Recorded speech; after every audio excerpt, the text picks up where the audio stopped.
Hello friends, வீடியோக்கு போறதுக்கு முன்னாடி நீங்க இன்னும் தமிழ் டெக் அண்ட் மிஸ்ட்ரி சேனலை சப்ஸ்கிரைப் பண்ணல அப்படின்னா கீழே இருக்க ரெட் கலர் சப்ஸ்கிரைப் பட்டனை கிளிக் பண்ணி எங்க சேனலை சப்ஸ்கிரைப் பண்ணுங்க. அண்ட் பக்கத்துல இருக்க பெல் ஐகானை கிளிக் பண்ணுங்க அப்படின்னா எங்களோட நோட்டிபிகேஷன் உங்களுக்கு உடனுக்குடன் வரும்.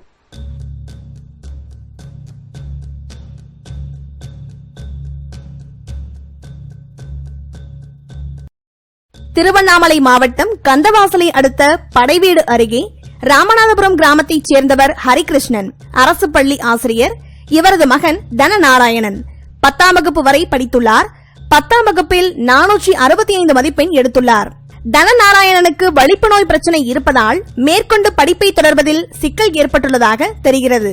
மேலும் அவர் ஆன்மீகத்தில் அதிக அளவு ஈடுபாடு உள்ளவர் என்று கூறப்படுகின்றது. இந்த நிலையில் கடந்த மார்ச் 24ஆம் தேதி கிணற்றில் குதித்து இறந்துள்ளார். ஆனால் தனநாராயணன் மக்களின் பார்வைக்குத்தான் இறந்திருக்கிறார். உண்மையில் அவர் மரணமில்லா பெருவாழ்வான ஜலசமாதி அடைந்திருக்கிறார் என ஒரு சாமியார் கூறியதை ஏற்றுக்கொண்டு அவருடைய பெற்றோர் சிறுவனின் சடலத்தை பத்மாசன நிலையில் அடக்கம் செய்துள்ளார்கள். இந்த சம்பவம் வீடியோவாக சமூக வலைதளங்களில் பரவவே தனநாராயணன் இறப்பில் சந்தேகம் எழுந்துள்ளது.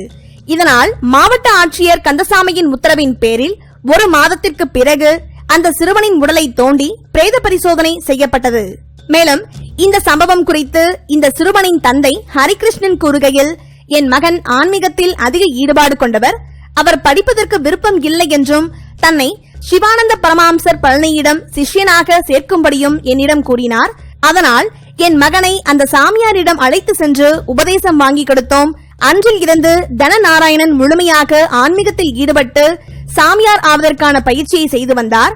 அப்படி செய்து வரும் நிலையில் கடவுள் தனக்கு தீட்சிதை அளித்து விட்டார். அதனால் நான் கடவுளிடம் செல்கிறேன் என்று எனக்கு போனில் மெசேஜ் அனுப்பினார்.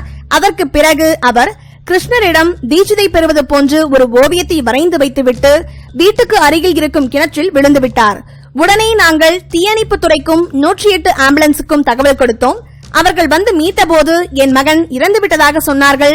உடனடியாக நான் சிவானந்த பரமஹம்சர் பழனியிடம் தகவல் சொன்னேன். அவர் வந்து என் மகன் உடலை சோதனை செய்து பார்த்துவிட்டு இவர் மக்களின் பார்வைக்குத்தான் இறந்துவிட்டார். ஆனால் இவர் உண்மையில் இறக்கவில்லை, மரணமில்லா பெருவாழ்வு அடைந்து விட்டார், ஜலசமாதி ஆகிவிட்டார் என்று கூறினார். எனவே என் மகனுக்கு என் நிலத்திலேயே ஜலசமாதி கட்டினோம். என் மகன் ஜலசமாதி ஆனது உண்மைதான் என்று அந்த சிறுவனின் தந்தை கூறியுள்ளார். மேலும் இந்த சம்பவம் குறித்து அந்த பகுதியில் உள்ள மக்கள் கூறுகையில், அந்த சிறுவனுக்கு அடிக்கடி வலிப்பு வரும்.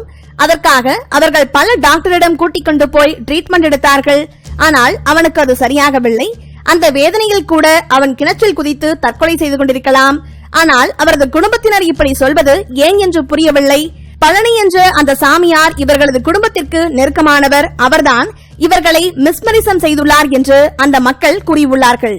மேலும் இது குறித்து மாவட்ட ஆட்சியர் கந்தசாமி கூறுகையில், அந்த சிறுவனுக்கு வலிப்பு வரும் என்பது விசாரணைகள் தெரிய வந்துள்ளது. அவர் கிணற்றிற்கு பக்கத்தில் போகும்போது வலிப்பு வந்து விழுந்திருக்கலாம் அல்லது தற்கொலை கூட செய்து கொண்டிருக்கலாம். விசாரணை நடத்தி வருகிறோம். பிரேத பரிசோதனை இன்றுதான் செய்துள்ளோம். ரிப்போர்ட் வந்தவுடன் உண்மை நிலை தெரிய வரும். மேலும் அந்த சாமியாரை கைது செய்துள்ளார்கள். அவரிடமும் விசாரணை நடத்தி வருகிறோம் என்று மாவட்ட ஆட்சியர் கந்தசாமி கூறியுள்ளார். இந்த சிறுவனை ஜலசமாதி செய்யும் வீடியோ சமூக வலைதளங்களில் வைரலாக பரவி வருகிறது. இந்த வீடியோ பத்தின உங்களோட கருத்துக்களை கீழே கமெண்ட் பாக்ஸ்ல மென்ஷன் பண்ணுங்க. கீழே இருக்க ரெட் கலர் சப்ஸ்கிரைப் பட்டனை கிளிக் பண்ணி எங்க சேனலை சப்ஸ்கிரைப் பண்ணுங்க. அண்ட் பக்கத்துல இருக்க பெல் ஐகானை கிளிக் பண்ணீங்க அப்படின்னா எங்களோட நோட்டிபிகேஷன் உங்களுக்கு உடனுக்குடன் வரும். தேங்க்யூ.